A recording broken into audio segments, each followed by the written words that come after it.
بسم الله الرحمن الرحيم.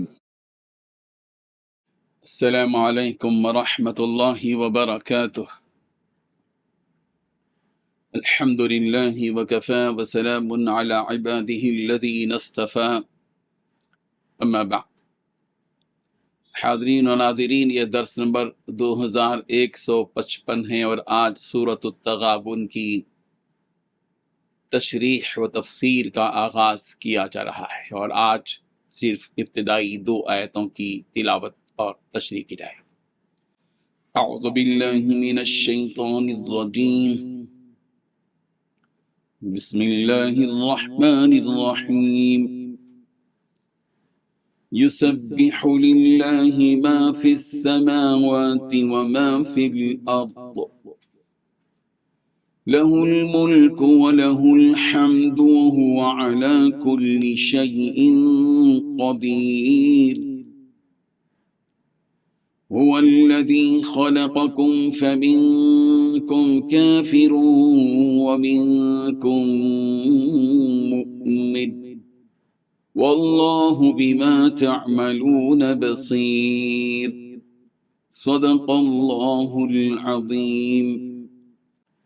لفظی ترجمہ یوں ہے، یسبح تسبیح کرتی ہے، للہ اللہ کے لیے، ما جو چیز، فی السماوات آسمانوں میں ہیں، وما اور جو چیز، فی الارض زمین میں ہے، لہو اسی کے لیے ہیں، الملک بادشاہی، ولہ الحمد اور اسی کے لیے ہے تعریف، وہوا اور وہ علی کل شیء ہر چیز پر قدیر خوب قادر ہے۔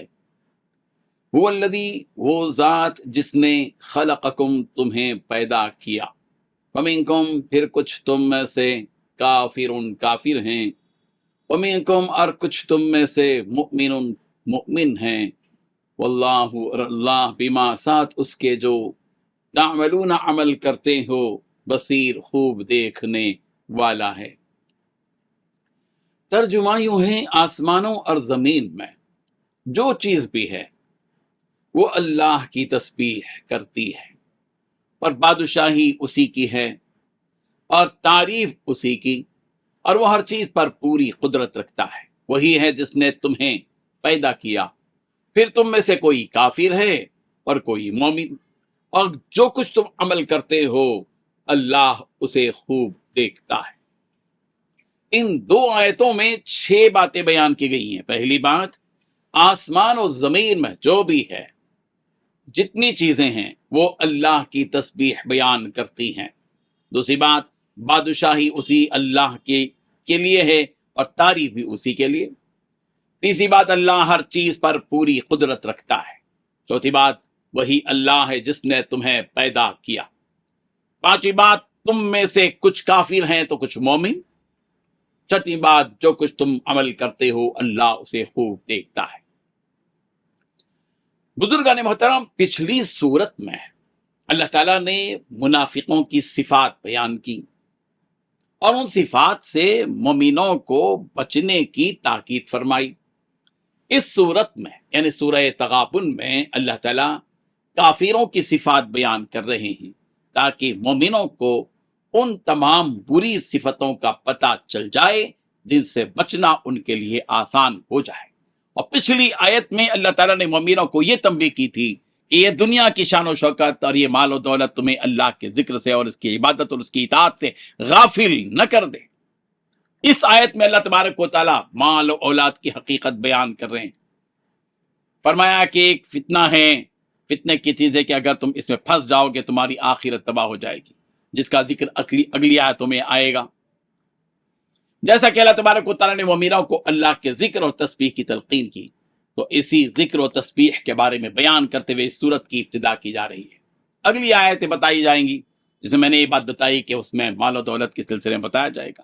یہاں اللہ تبارک و تعالیٰ یہ حقیقت بیان کر رہے ہیں کہ زمین اور آسمان میں جتنی چیزیں ہیں، چھوٹی بڑی چیزیں ہیں، یہ سورج، یہ چاند، یہ ستارے، یہ سیارے، یہ بادل، یہ ہوا، یہ پانی، یہ مٹی، یہ آگ، اور یہ دریا، یہ سمندر، یہ پہاڑ، جتنے کی جتنی چیزیں ہیں، چھوٹی چھوٹی چیز بھی، بڑی بڑی چیز، ہر چیز اللہ کی تسبیح، اللہ کی پاکی، اللہ کی کبریائی، اللہ کی تعریف میں لگے ہوئے ہیں۔ اللہ تبارک و تعالیٰ اس حقیقت سے یہ بتانا چاہتے ہیں کہ اے مومنو، دیکھو یہ جو ہم نے تمہیں اپنا ذکر کرتے رہنے کی تلقین کی ہے، یہ کوئی تم پر اضافی بوجھ نہیں ہے، بلکہ تمہیں معلوم ہونا چاہیے کہ اس دنیا میں جو چیزیں بستی ہیں وہ سب کی سب اللہ تعالیٰ کی تسبیح بیان کرتی رہتی ہیں۔ یہ تمہارا ہی کمال نہیں ہے، دنیا کی ہر چیز، جان والی، بے جان، روح والی، بے روح، ساری چیزیں اللہ تبارک و تعالیٰ کی تسبیح بیان کرتی ہیں۔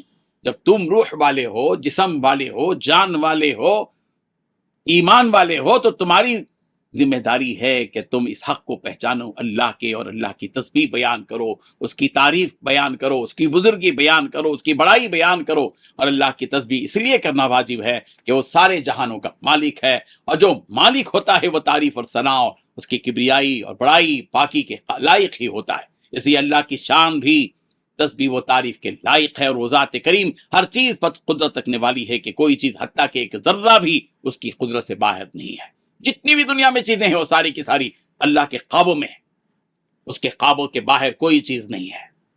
اور وہ ذات تسبیح کے لائق اس لیے بھی ہے کہ اس نے تم سب کو پیدا کیا، تو تم لوگ اس پیدا کرنے والے کی پاکی بیان کرو، تسبیح بیان کرو، اس کی تعریف بیان کرو۔ حق تو یہی تھا کہ تم اس کی تسبیح کرو، لیکن جب تم بعد میں چل کر دو گروہوں میں بٹ گئے، سارے انسانوں کی ذمہ داری تھی کہ اللہ تعالیٰ کی پاکی بیان کریں، زمین اور آسمان کے خالق اور مالک کو پہچانیں، اس کو یاد رکھیں، اس کی تسبیح کریں، اس کی کبریائی بیان کریں۔ یہ ساری انسانوں کی ذمہ داری تھی، مگر انسان ہے کہ دو حصوں میں بٹ گیا۔ ایک تو وہ حصہ جو کافروں کا ہے، جو اللہ کو مانتا ہی نہیں، انکار کرتا ہے، جھٹلاتا ہے، اور اللہ کے ساتھ دوسروں کو شریک قرار دیتا ہے، اس کے احکامات سے کنارہ کشی اختیار کرتا ہے۔ کافروں کا طبقہ ہے، وہ تو اللہ تبارک و تعالیٰ کی تسبیح بیان نہیں کرتا، محروم ہے۔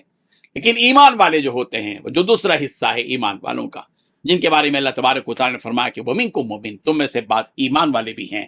جو ایمان والا خوش نصیب طبقہ ہے، اس کی شان یہ ہے کہ وہ اللہ تبارک و تعالیٰ کی تسبیح بیان کرتا ہے۔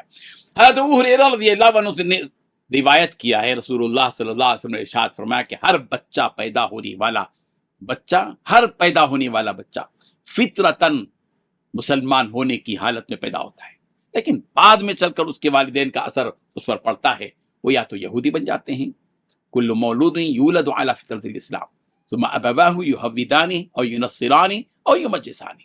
ہر بچہ اسلام کی فطرت پر پیدا ہوتا ہے، لیکن بعد میں اس کے اوپر اثرات ہوتے ہیں، جیسے جیسے بڑھتے چلے جاتا ہے، گھریلو ماحول، ماں باپ، رشتہ دار، خاندان، ماحول، سب اس کو جو ہے ادھر سے ادھر متوجہ کر دیتے ہیں، اور وہ یا تو یہودی بن جاتا ہے، یا تو نصرانی بن جاتا ہے، یا تو مجوسی بن جاتا ہے۔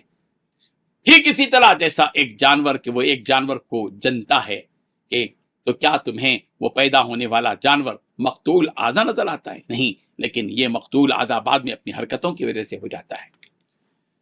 تم لوگ بھی ایسے ہی ہو کہ اللہ تبارک و تعالیٰ نے تمہیں مسلمان بنا کر پیدا کیا، لیکن بعد میں چل کر تم میں کچھ لوگ مسلمان ہی رہے اور کچھ لوگوں نے کفر اختیار کیا۔ وَجَعَلْنَا فِي ذُرِّيَّتِهِمُ النُّبُوَّةَ وَالْكِتَابَ فَمِنْهُمْ مُهْتَدٍ وَكَثِيرٌ مِنْهُمْ فَاسِقُونَ۔ ہم نے نوح علیہ السلام، حضرت ابراہیم علیہ السلام کی اولاد میں نبوت اور کتاب کو باقی رکھا، لیکن اس کے بعد بھی ان میں سے کچھ لوگ تو ہدایت پر رہے اور بہت سے لوگ نافرمان ہو گئے۔ جس حالت پر اللہ تبارک و تعالیٰ نے تمہیں پیدا کیا تھا وہی درست اور سیدھا تھا کہ اسلام کی فطرت پر پیدا ہوئے تھے۔ تمہاری ذمہ داری تھی کہ تم ایک اللہ کی عبادت کرتے، تمہاری ذمہ داری تھی کہ اللہ تبارک و تعالیٰ کی اطاعت کرتے، تمہاری ذمہ داری تھی کہ وہ دین جس کو اللہ تبارک و تعالیٰ نے تمہارے لیے ہدایت کا ذریعہ بنا کر بھیجا تھا، اس دین کو تم قبول کرتے اور اطاعت کرتے، اپنی آخرت کا توشہ تیار کرتے، لیکن تم نے نہیں کیا۔ نتیجہ یہ ہوگا کہ تمہارا انجام بھی برا ہوگا۔ لیکن جن لوگوں کو اللہ تبارک و تعالیٰ نے ایمان دیا، وہ لوگ ظاہر بات ہے کہ اس کی تسبیح بیان کرتے ہیں۔ ایمان والوں کو ان آیتوں سے سبق حاصل کرنا چاہیے۔ اللہ تبارک و تعالیٰ ہم سب کو عمل کی توفیق عطا فرمائے۔ آمین۔ وآخر دعوانا ان الحمد للہ رب العالمین۔